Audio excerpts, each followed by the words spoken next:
তো hello everyone, welcome back to my channel দিয়া official. তোমরা সব কেমন আছো? নিশ্চয়ই খুব ভালো আছো, আর আমিও খুব ভালো আছি। দেখো বন্ধুরা, সকাল সকাল উঠে আমি একটু ভাপ মেরে নিচ্ছি ক্যামেরার সামনে, কোনো কাজ বাজ না করো। তো দেখো আমি কেমন মোটা হয়ে গেছি। তোমরা আগের ইউটিউবে ভিডিও দেখলে বুঝতে পারবে যে আমি আগে কেমন ছিলাম আর এখন কেমন হয়ে গেছি। আমি আগে থেকে অনেক মোটা হয়ে গেছি। তো আমি প্রত্যেক দিন সকালে তো এই জিনিসটাই খাই। তো তোমাদের কাছে শেয়ার করি তো আমি কি কি খাই সকালবেলা উঠে।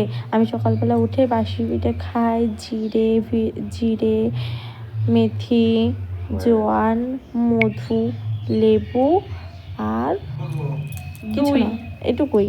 রাত্রেবেলা ভিজিয়ে রাখি, তো সকালবেলা উঠে এটাই খাই একটু ফুটিয়ে নিয়ে। তো দেখো আমি কি করছি, আমি দুটো গ্লাসে সমান সমান করে ঢেলে নিচ্ছি জল।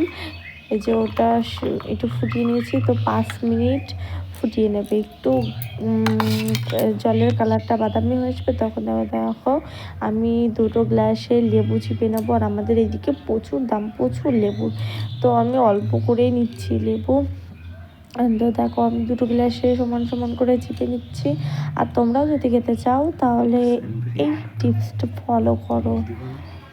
দেখো আমি একটা গ্লাসের লেবু চাপা হয়ে গেছে, আর একটা গ্লাসের লেবু চেপে নিচ্ছি। তারপরে আমি তো লেবু চিপতেই পারছি না, দেখো। কিন্তু লেবু চিপতে গিয়ে কী করছি, আরে ইয়ার। তো আমি এই যে বেরিয়ে নিয়েছি লেবু। এই যে এখন একটু মধু দেবো, 1 চামচ মধু দেবো। এটাতে 1 চামচ, ওটাতে 1 চামচ, 2 চামচ, দুটোতে 2 চামচ মধু দেবো।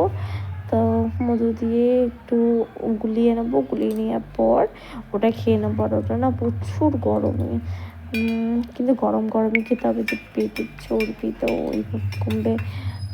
তো আমার মতো কাদের এরকম বেলি ফ্যাট হয়ে গেছে কমেন্ট করবে। তো দেখো আমি এখন খাবো ওটা, ঠিক আছে দেখেছি এতটা। আর একটা তোমাদের দাদা ভাইয়ের জন্য ছিল, একটা আমার জন্য। খাচ্ছি, ভীষণ গরম, ভীষণ গরম। এই যে আমার খাওয়া হয়ে গেছে, এই যে। আর আমি কেমন করছি,